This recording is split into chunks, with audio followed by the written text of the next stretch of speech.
societies.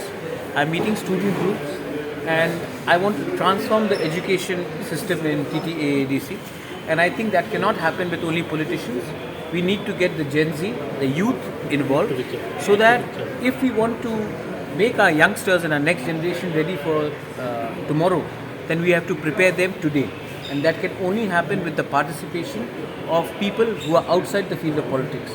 So I'm meeting them, I'm interacting with them, and we are going to also allow social audit, and we'll empower these groups to give us details so that we can transform the education system in the tribal areas.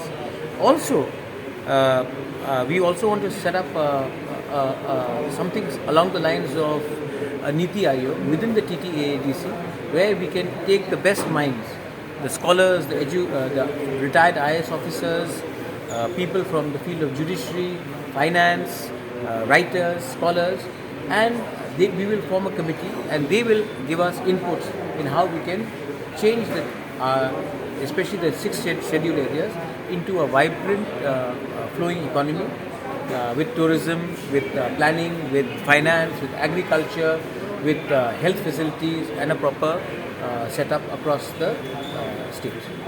So you are suggesting there will be more accountability and transparency in the system. Money is very important. Yeah, money is important, but people also need to know that if the money is not coming, why is it not coming? Because it is not for only me or a few of us to say that the money is not sufficient. It is also for the civil society to see where the lacuna is. And if we open our doors to the public, I think it will create a better atmosphere. Also, in terms of recruitment, there is there's no policy of job recruitment. So I want to create a new policy of job recruitment where there no jobs to be given without advertisement, and there should be a policy for people who have been working for 6, 7, 8, 10 years on contractual basis, and still they do not have any job security. So a clear, transparent recruitment policy should come out, and for that I've asked for a high-powered committee to give me a policy along the state government's line, so we can come out with a proper recruitment policy.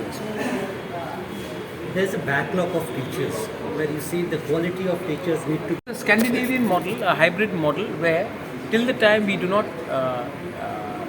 build up our own resources, we have to go for a partnership between private established societies and the ADC administration. If we can do that, we will leave the onus on qualified young boys and girls who today are jobless but have qualified for are good teachers, who are good tutors, and we should engage with them. But we would like to do this through a PPP policy. So the last question is about when you are coming up with the new names and when you are meeting the governor. I'm meeting the governor tonight, and but that is a courtesy call. The new names will happen after a few days, once we all sit down and we have a discussion with them. Elections are going on across in ministries. After that? I think the results are, I think Bengal elections are over. I think today is 27th, 29th. I think 4th is the result. So I think before that or during that time, we should be ready with our names. Are you also trying to meet on the tripartite agreement? Because now the politicians and the Delhi people will be little. Once they are a bit free, I think we can talk to them. But let them get free first, and then as and when the time comes, we will see how the meeting goes. Thanks. Thank you.